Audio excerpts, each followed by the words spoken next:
¿Qué novela leí en marzo asiático? Mil soles espléndidos de Khaled Hosseini.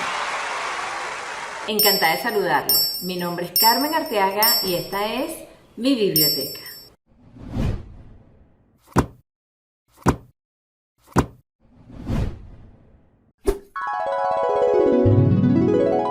En este video me quise incorporar a la iniciativa de Magrada Justierno. Para quien no la conoce, ella es una booktuber española que me encanta y que ella desde hace tiempo invitó a hacer el mes de marzo temático sobre narrativa asiática. Y aunque este video está saliendo en abril, la verdad es que esa novela me la leí en marzo, así que se vale. Pero antes de comenzar te quiero pedir el inmenso apoyo de que te suscribas a mi canal y me des like al video si te gusta, y también coméntame si conoces algún autor asiático que te guste particularmente, o inclusive si conoces a Khaled Hosseini, porque yo realmente lo conocí con esta novela, que es la primera de él que me leo. Esta novela me la sugirió el club de lectura donde estoy, que se llama Tejedores de Libros, que está aquí en Caracas.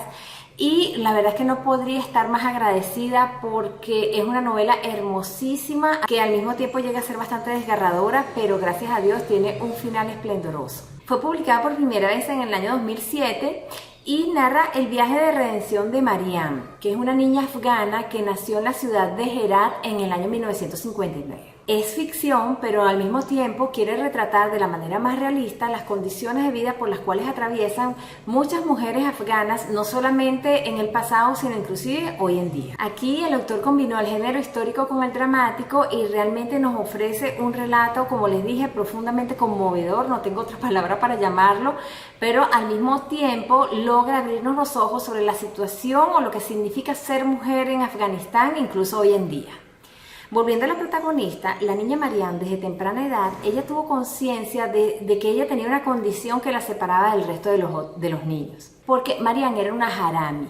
¿Qué es una harami? Es una hija ilegítima, o lo que llamamos aquí en Venezuela una hija natural. Yalil, el padre de Mariam, era un rico empresario de la ciudad de Herat. Tenía cines, tenía negocios, tenía tierras, tenía muchísimas casas. Y él tenía 3 esposas con sus respectivos hijos, y un día se le ocurre seducir a Nana. ¿Quién era Nana? Era una de las sirvientas que trabajaba en su casa y ella dio a luz a Mariam. El embarazo de Nana fue motivo de gran escándalo y de vergüenza para Yalil, pero más sobre todo, lógicamente, para la familia de Nana, que termina abandonando a su suerte a la muchacha.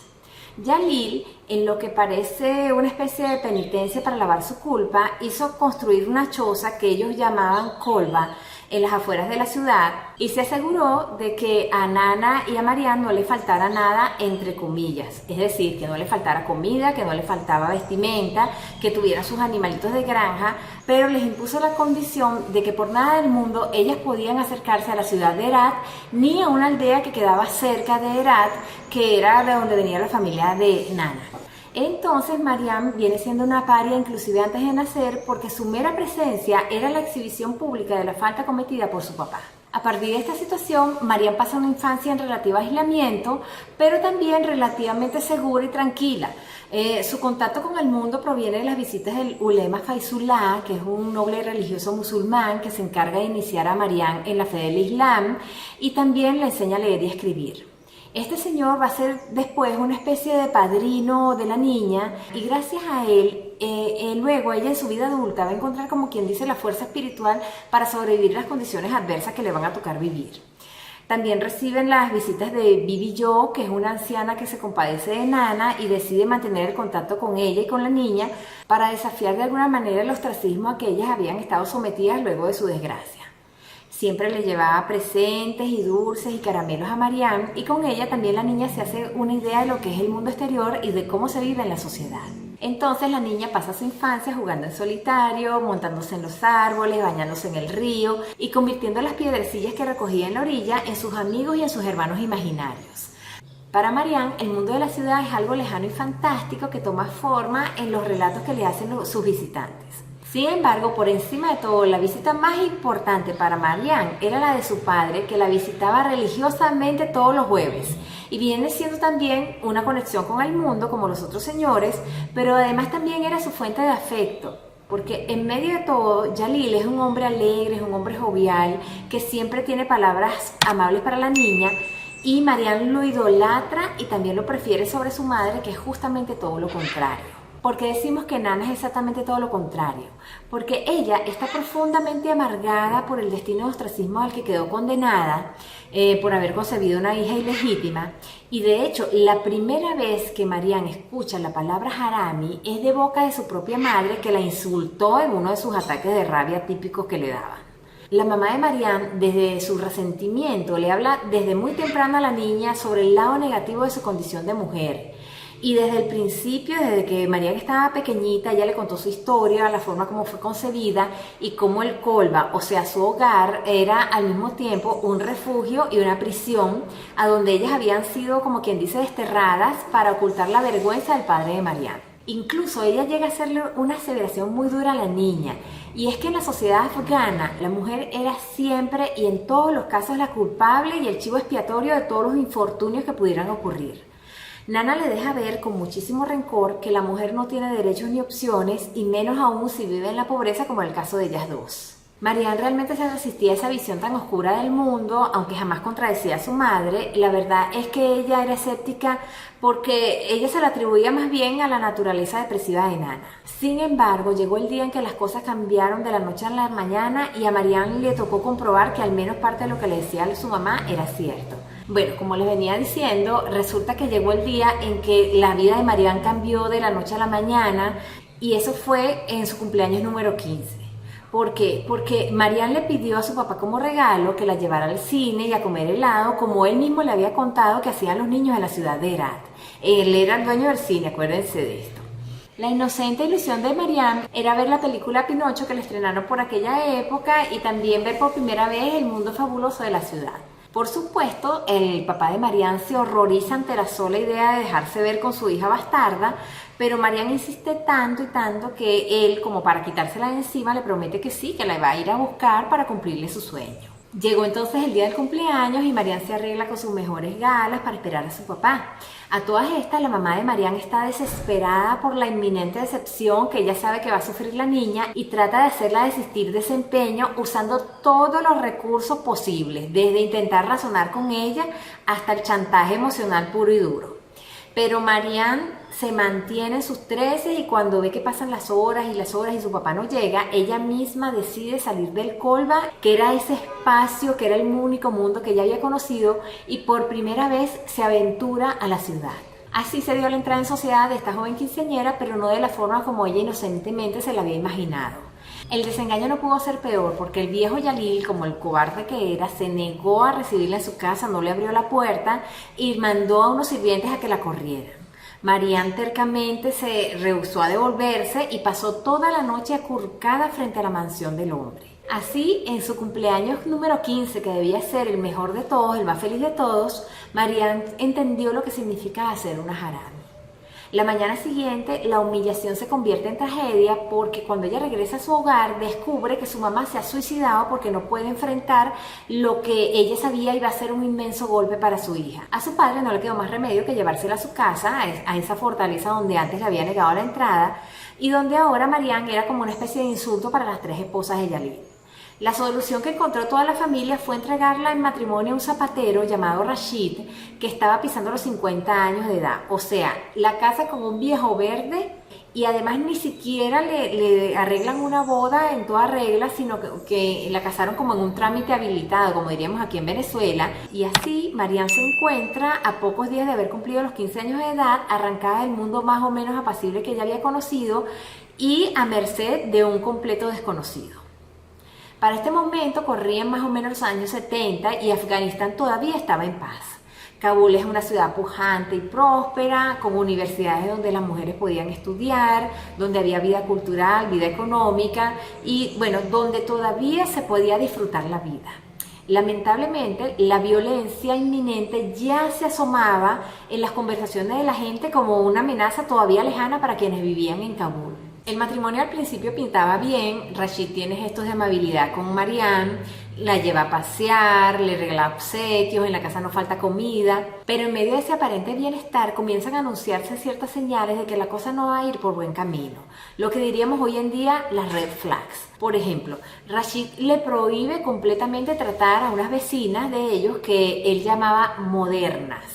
Y cuando recibían visitas, Mariam tenía que encerrarse en el dormitorio, no sin antes haber preparado deliciosas comidas y arreglado la casa para agasajar a los invitados de Rashid. Pero la señal de peligro definitiva aparece cuando un día Rashid se aparece... ¡Cónchale! ¿Pero qué hacemos con las motos? Pero la señal definitiva fue cuando un día Rashid se aparece en la casa con una burka para que Mariam se la pusiera cuando le tocara salir de la casa, lo cual era todos los días prácticamente porque tenían que ir a cargar agua en el pozo de la villa donde vivían.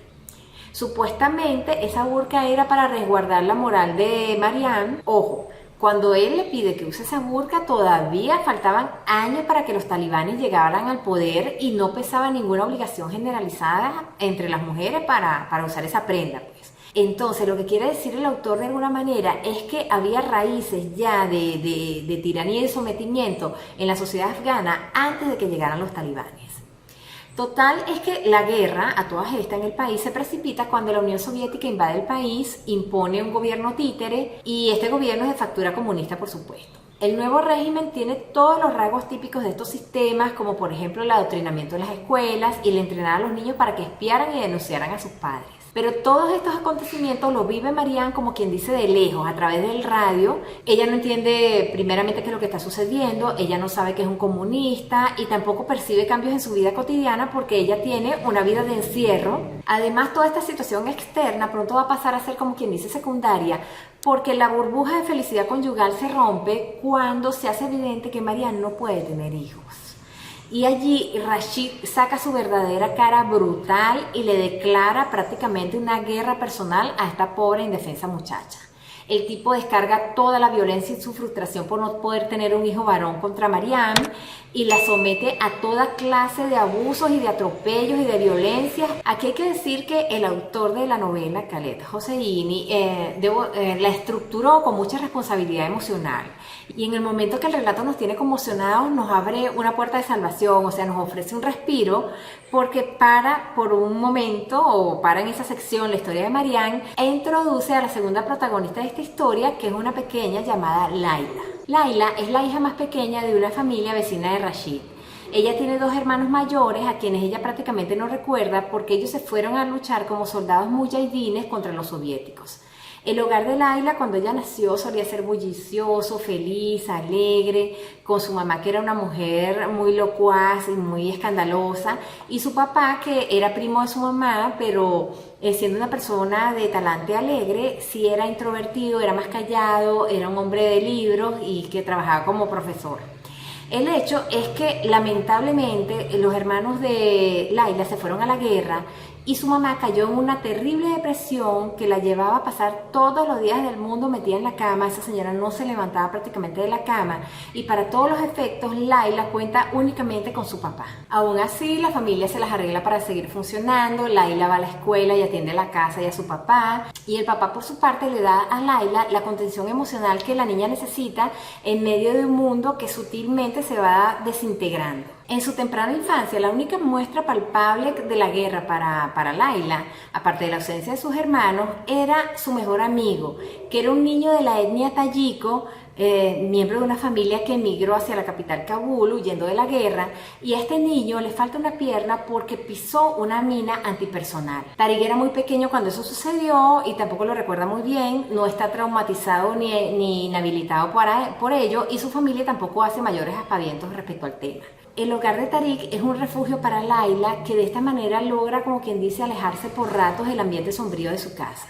Layla y Tariq van creciendo con la conciencia de que hay una guerra, pero que todavía no ha llegado a Kabul, y se enteran de ella por los comentarios de los adultos que se informan por la radio. A medida que pasan los años, la guerra pasa a ser una realidad bien visible y los niños lo notan primeramente en la gente que se va. Es decir, Afganistán se convierte en un país de migrantes y de refugiados. Primero se van los amigos que huyen con sus familias, luego se enteran de que algún vecino muyahidín pereció en la batalla, hasta que la tragedia golpea directamente a Layla cuando les tocan las puertas para notificarles que sus dos hermanos murieron en combate. Finalmente, la violencia también arrasa Kabul y Layla no puede ir más a la escuela porque las calles son peligrosas. Los soviéticos finalmente son derrotados, son expulsados del país, pero esa derrota o ese triunfo de los mujahidines no trajo la paz, sino que muy por el contrario marcó el inicio de una nueva guerra civil entre las distintas facciones islámicas en la que, como ya nosotros sabemos hoy en día, triunfaron los talibanes. La vida de Layla va cambiando hasta que llega el momento que ella prácticamente no reconoce a ninguno de sus vecinos porque los de toda la vida ya no están. Y el colmo viene a ser cuando Tariq, su gran amor y su amigo de la infancia y de toda la vida, también huye con su familia. Y debo decir que nosotros como occidentales nos podemos dar una idea de la situación tan catastrófica en que estaba y tal vez está Afganistán, cuando en la novela los personajes consideran que emigrar a Pakistán o la India es una mejor opción que estar en Afganistán. Bueno, pero en todo caso la familia de Layla no se decide a huir porque recordemos que su mamá estaba en un estado de postración emocional tan grande que ellos prácticamente estaban encadenados a ese lugar. Y cuando finalmente se deciden a huir, que logran convencer a la mamá, es demasiado tarde y los dos padres de Layla mueren en un bombardeo. La niña quedó sola en el mundo y es en ese momento en que su vida se cruza con la vida de Marianne. Para ese momento Layla es una quinceañera y Marianne está en sus tempranos 30, pero aparenta 50 y pico de años por la mala vida que le daba Rashid. La historia de estas dos mujeres a partir de acá en la novela se convierte en una especie de viaje hacia el reconocimiento y el respeto mutuo de ellas dos, a pesar de que tenían una historia de vida tan distintas entre sí. También, como les dije, es un viaje de redención para Marianne, que cuando menos se lo esperaba comienza el camino hacia la recuperación de su dignidad y de su sentido del valor personal. Khaled Hosseini, con la historia de estas dos mujeres, quiso mostrar al mundo lo que está pasando en su país y particularmente cuál es la situación de las mujeres. Es muy sincero en transmitir que en Afganistán había una base de población oscurantista y tiránica donde echó raíces el tema de los talibanes. También había una sociedad que creía firmemente en el derecho a la realización personal de hombres y mujeres, tal como es el caso del padre de Layla y de tantos hombres, y también que hay musulmanes que transmitían una fe de consuelo y de esperanza, como es el personaje del ulema Faizullah, que es uno de los personajes más entrañables de la novela, que era un ser sumamente religioso, pero no por ello coincidía ni lejanamente con la visión perversa que tienen los talibanes. Y de hecho, el ulema Faizullah fue el único que trató, sin éxito, pero por lo menos lo intentó, de convencer a la mamá de Marianne de que le diera alguna educación a la niña.